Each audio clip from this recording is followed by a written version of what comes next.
Online బెట్టింగ్లకు అలవాటు పడిన ఓ ప్రభుత్వ ఉద్యోగి చోరీ చేసిన ఘటన మెదక్ జిల్లా రేగోడు మండలం మక్త వెంకటాపురంలో ఈరోజు వెలుగు చూసింది. సిఐ రేణుకా రెడ్డి తెలిపిన వివరాలు, మక్త వెంకటాపురానికి చెందిన రైతు సంగప్ప పంట పెట్టుబడి డబ్బును అప్పు చేసి ఇంట్లో పెట్టాడు. ఇంట్లో ఎవరూ లేని సమయంలో అదే గ్రామానికి చెందిన ప్రభుత్వ ఉద్యోగి జ్ఞానేశ్వర్ ఆ డబ్బును చోరీ చేశాడు. పోలీసులు అతన్ని అరెస్టు చేశారు. 24వ తారీఖు రోజు ఒక దొంగతనం జరిగింది అని మా కేసు ఇవ్వడం జరిగింది.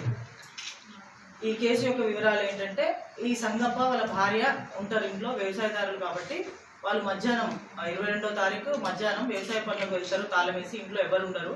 వ్యవసాయ పనులకు పోయి రిటర్న్ రాత్రికి వస్తారు. రాత్రికి వచ్చి చూసుకుంటే తాళం చేయి విరిగిపోయి ఉంటుంది, బయటి తాళం. లోపల వాళ్ళు వ్యవసాయానికి కొన్ని డబ్బులు అవసరం ఉంటాయి కాబట్టి ఖర్చుల కొరకు ఇంట్లో 2,10,000 వివిధ దగ్గర అప్పులు తెచ్చి వాళ్ళ బీరువాలో పెట్టుకుంటారు. అదే బీరువాలో 2.5 మాసాల గోల్డ్ కూడా ఉంది. ఇవన్నీ పోయినాయని మా దగ్గర కేసు ఇస్తే మనం నమోదు చేసి దర్యాప్తు చేయడం జరిగింది. దర్యాప్తులో భాగంగా నేరస్తుడి అదే గ్రామానికి చెందిన నేరస్తుని చాకచక్యంగా మా వినోద్ అనే ఒక police constable officer, Ram Singh ఆయన కూడా శంకరంపేటలో పనిచేస్తారు, ప్రవీణ్, రవి హెడ్ కానిస్టేబుల్, వీరి యొక్క సహాయంతో మేము చాలా 4-5 డేస్లోనే ఈ కేసును ఛేదించడం జరిగింది. ఈ నేరస్తుడు అదే గ్రామానికి చెందిన నీరుడి జ్ఞానేశ్వర్ సన్ ఆఫ్ భూమయ్య. ఈ నేరస్తుడు ఎక్కడ పనిచేస్తాడంటే విఆర్ఏగా మన చేరియాల సిద్దిపేటలో పనిచేస్తాడు. విఆర్ఏగా గత 2000 ఇంచుమించు 4-5 ఇయర్స్ నుంచి అక్కడే పనిచేస్తున్నాడు. ఈయన ఈ దొంగతనం చేయడానికి ముఖ్య కారణం ఏంటంటే, ఈ దొంగతనం చేసిన వెంటనే ఆ అమౌంట్ను కూడా ఎట్లయితే ఇంటాక్ట్ 2,10,000 రూపాయలు ఏవైతే ఉన్నాయో అవి తీసుకుపోయి వాళ్ళ భార్యకి ఇవ్వడం జరిగింది. భార్యకి ఏమని చెప్పిండంటే, ఎలా వచ్చినాయని వాళ్ళ భార్య ప్రశ్నిస్తే, నేను ఆన్లైన్ గేమ్ ఆడినా ఆ డబ్బులు వచ్చినాయని చెప్పింది. కాబట్టి భార్య కూడా ఎంత ప్రశ్నించినా భార్య కూడా అదేవిధంగా ఆ విషయాన్ని చెప్పిండు. ఈయన ఈ నేరం చేయడానికి ముఖ్య కారణం ఆన్లైన్ గేమ్కి అడిక్ట్ అవ్వడం, వాళ్ళ ఇంట్లో ఎవరు పట్టించుకోకపోవడం వల్ల ఇలాంటి నేరస్తుడిగా మారినాడు. ఈ అమౌంట్ని మొత్తం మేము రికవరీ చేసినాం. ఈ రికవరీ చేసిన అమౌంట్ని వెంటనే కోర్టులో డిపాజిట్ చేసి ఎవరైతే విక్టిమ్ బాధితులు ఉన్నారో వాళ్ళకి ఈ అమౌంట్ని తిరిగి ఇవ్వడం జరుగుతుంది. ఈ నేరస్తుని కూడా జ్యుడిషియల్ కస్టడీ ఈరోజు పంపడం జరుగుతుంది.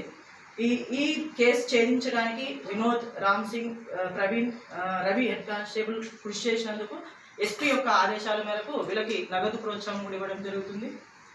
అలాగే ఇట్లా నిర్దిష్టమైన నేరాలు జరగకుండా, నేరం జరిగింది అయిపోయింది, కానీ నేరాలు జరగకుండా ఏం చేయాలి అనేది మాకు నిర్దిష్టమైన ఆదేశాలు కూడా వచ్చాయి. నూతన ఎస్పీ గారి ఆదేశాల మేరకు పెట్రోలింగ్ వ్యవస్థను అలాగే బీట్ వ్యవస్థను కూడా మేము చాలా విపరీతంగా పెంచినాము. దానికి ప్రజలు కూడా సహకరించాలి. ముఖ్యంగా ప్రజలు ఏం చేయాలంటే, మీ నేరం అదుపు చేయడం మా ముఖ్య ప్రాథమిక విధి పోలీసుది. అలాగే ప్రజలు కూడా సహకరించాలి. మేము నేరాన్ని అదుపు చేయాలంటే పోలీసులు, బీట్ వ్యవస్థ, పెట్రోలింగ్ వ్యవస్థ పెంచడమే కాకుండా ప్రజలకు ముఖ్యంగా కోరడం ఏమైందంటే, మీరు దయచేసి ప్రతి గ్రామంలో మినిమం 5 నుంచి 6 కెమెరాలు పెట్టుకోండి. కెమెరా యొక్క వాల్యూ కూడా తగ్గింది. కెమెరాలు పెట్టినట్లయితే నేరం జరిగిన ఏదైతే ఉంటుందో కొంత ఆధారాల అవకాశం ఉంటుంది. నేరాన్ని వెంటనే అదుపు చేయడానికి ఉంటుంది. నేరం జరిగితే దాన్ని వెంటనే ఛేదించే అవకాశం ఉంటుంది. కాబట్టి దయచేసి ప్రజలు గమనించాలి. ముఖ్యంగా ఈ ప్రజలకు తెలియజేయడం ఏంటంటే, నేరస్తుడు ఇంతకు ముందు వేరు, కొత్త చట్టాలు రావడం వల్ల కొద్ది నేరస్తులు కూడా భయభ్రాంతులకు గురయ్యే అవకాశం ఉంది. కొత్త చట్టాల యొక్క అవగాహన ప్రజలకు అందరికీ కూడా తెలియాలి. ఇంతకుముందు నేరస్తుడు నేరం శిక్ష పడాలంటే పంచులు కానీ సాక్షులు కానీ చెప్తే మాత్రమే నేరస్తులకు శిక్ష పడేది. మా వ్యవస్థలో ఇన్వెస్టిగేషన్ మేము ఎంత కష్టపడ్డా ఇన్వెస్టిగేషన్లో లోపాలు లేకపోయినప్పటికీ సాక్ష్యాధారాలు కోర్టులో సరిగ్గా చెప్పకపోయినట్లయితే నేరస్తుని శిక్ష పడేది కాదు. కానీ ఇప్పుడు కొత్త చట్టాల ఆధారంగా ఏమైందంటే, సాక్షులందరూ వాళ్ళు హాస్టల్ అయిన అంటే సాక్ష్యం సరిగ్గా చెప్పకపోయినా కన్విక్షన్, శిక్ష పడే అవకాశం ఉంది. ఎందుకంటే ఇప్పుడు కొత్త చట్టంలో వీడియోగ్రఫీని కానీ ఆడియోగ్రఫీని కానీ సిడిఆర్ని కానీ ప్రత్యేకంగా సాక్ష్యంగా పరిగణించాలని కొత్త చట్టాలు చేయడం జరిగింది. కాబట్టి నేరస్తులు దయచేసి నేర ప్రవృత్తిని మారుకొని సద్మార్గంలో మారాలి.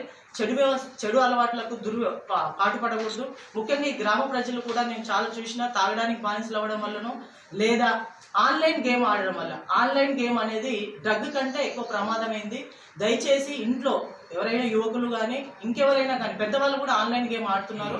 అలాంటి గేమ్లు ఎవరైనా ఆడితే ఇమ్మీడియట్లీ గుర్తించి మా పోలీస్కి దృష్టికి తీసుకొచ్చినట్లయితే వాళ్ళని మేము కొద్ది కౌన్సిలింగ్ చేయడము, ఆ ఫోన్ని ఎలా అలాంటి అడిక్ట్ అయిన వాళ్ళ నుంచి దాంట్లో నుంచి బయటపడడానికి ఏం చేయాలనేది చర్యలు తీసుకోవడానికి అవకాశం ఉంది. కాబట్టి ప్రజలు కూడా మీరు మాకు వెంటనే తెలియజేయాలి ఎవరైతే ఆన్లైన్ గేమ్కి అడిక్ట్ అవుతున్నారని తెలియజేస్తారు.